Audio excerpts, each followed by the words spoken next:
everybody, welcome to Still the Mom's Word of the Week. I'm Maria. Today is April the 7th, 2021.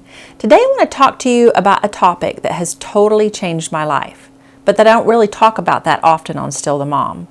I think everyone prefers to look for items that fall within this category that we're going to discuss, but that requires a lot of research and scrutiny, and not everybody has time for that.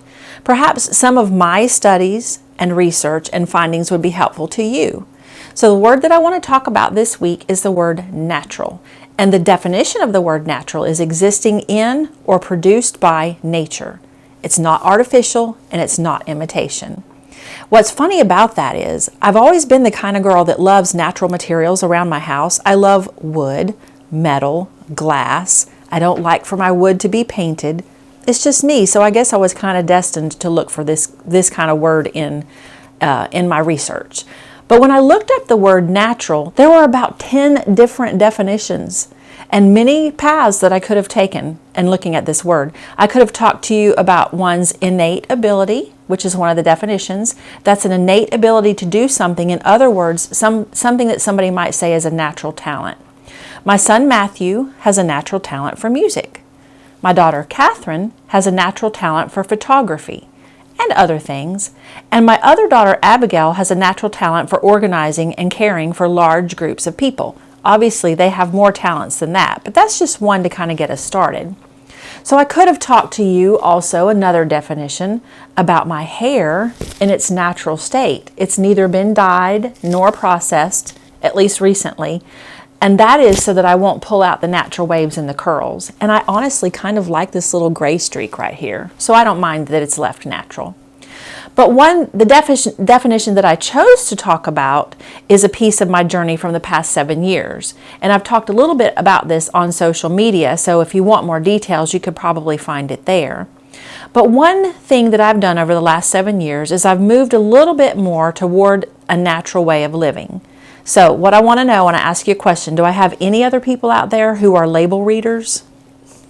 My poor husband, when he goes to the store, he has to read all of the labels to make sure that what he's getting for me is safe.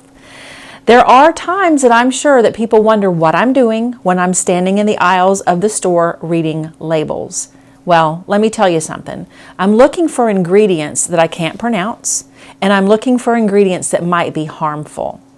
I'm looking for personal allergens for myself because I have some food sensitivities, and believe it or not, there are even some food additives in our cosmetics. So there are times when I haven't been able to use a certain cosmetic because it had a food allergen in it. I realize that today's topic is a personal choice, and like I said, years of my own study have gone into these decisions. But if something is known to cause disease, then I want to avoid that where it's possible. I know you can't avoid everything. We still have to live in the world, but I want to do my best. If there's a potential that it might disrupt my hormone balance, and let's be honest, I'm 58 years old and my hormones are already a little bit angry, but I do want to make a more natural choice just to give myself, the best possible options that I have for living. I met with a nutritionist in 2015, and she had some really good advice. She told me that if there are too many ingredients on the list of any product that I'm considering, whether it's foods, supplements, body care, anything that you would put in your body or on your skin, that I would do well to put that product back and to look for something with simple ingredients, ingredients that I can read, ingredients that I can pronounce, and that are not too many in number. And I'm going to tell you what, that advice has served me really well the past few years. I have a couple of great resources that I want to share with you today, should you decide to join me on this journey, or if you're already on the journey and you're always looking for resources like I always am. The first I want to recommend to you is an app that you can put onto your phone, and it's called Think Dirty. And yes, I realize how that sounds, trust me. I kind of wish that they had named it differently. I remember the first time that my husband saw it on my phone, he got a strange look on his face. He said, "What is this app about?" I said, "You know me, this is about natural health and wellness." He said, "I should have known." Anyway, that said, this app will assist you when you have a product with a barcode on it. You can simply scan the barcode and a list will appear showing you the safety or the lack thereof for all of the ingredients in your product. And yes, I have stood in stores scanning products.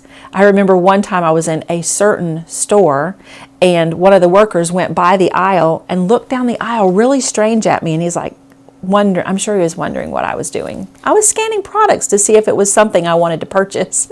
Another website that I really like to use is www.ewg.org, and that stands for Environmental Working Group.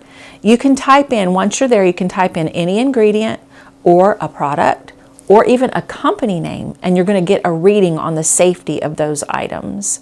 And it'll also tell you what kind of toxins might be in there. So it's just really helpful. And then finally, if you're a big researcher, PubMed.org has lots of articles that will point you to the effectiveness of natural products. Because some products are out there, you don't know how clean they are, how effective they really are, and whether or not they're going to help you. But there's a lot of articles on PubMed that would be helpful. You'd be surprised how effective natural products can be. I mean, think about it. What did they do back in the day before we had all these modern practices? And I'm not saying that modern advances are not helpful, because they definitely are, and I would never move away from them.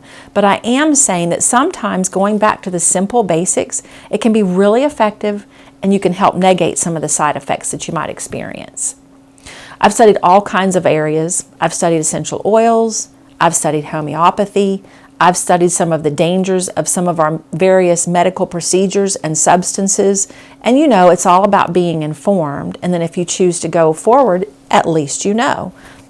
But I would be happy to talk to you a little bit more about any of those things privately. And I'd be glad to share what I've learned, as well as I'd love to hear from you and hear what you've learned. If you've got any resources, I'd love to hear them, because I'm a big researcher. I love to learn, and I want to try to keep myself and my family as safe and healthy as we can.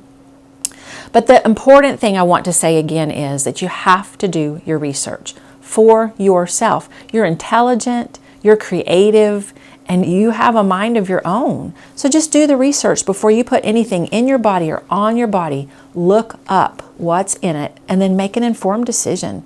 Don't take at face value what others might tell you, because you never know whether or not they've done their research.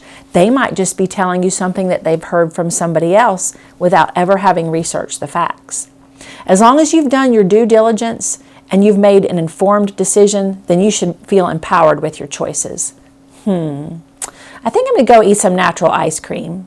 So what are the ingredients in natural ice cream? We have milk, sugar, cream, fruit, or, you know, maybe a little salt. But all of it is old-fashioned stuff, and it tastes way better because it's just simple ingredients. Speaking of that, I just want to go down memory lane for just a minute. Who remembers sitting in the hot sun churning homemade ice cream?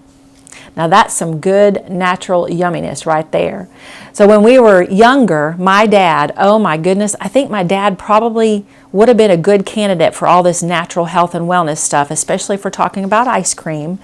We had an old-timey wooden churn that had the crank on it. And so my dad would take the time to make the ice cream, get it all into the metal canister, get that metal canister into the wooden churn, and he would carefully, he was an engineer, he would carefully layer ice, then salt, then ice, then salt. And it had to be done a certain way, and it had to be done a certain thickness. And then we would crank and crank and crank. The kids had to do the cranking till toward the end where it got really hard to do. And then my dad, he would be the hero, and he would take over the cranking. But that ice cream was the best ice cream.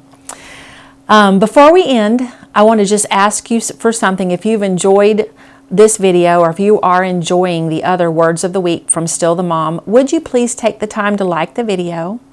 Would you please take the time to subscribe to the channel? Share it if you want to. There should be a little bell over to your right. If you'll hit that bell, you'll get a notification when there's a new video up so that you can watch it. And finally, I've got a new class beginning on April the 14th. It's a 6-week class. All of the information is going to be posted below this video so that you can get anything that you'll need to know about it. We do it by Zoom. And if you're interested in joining that, would you please just put your email address below, or you can go to www.stillthemom.com, scroll to the very bottom, click on the Encourage group, and it'll give you an opportunity to put your email address in. That way I can send you a notification so you can sign up for a 6-week Zoom class. I promise you, you will love it. We had the best time in our last class. Anyway, I just want to tell you to have a great day today.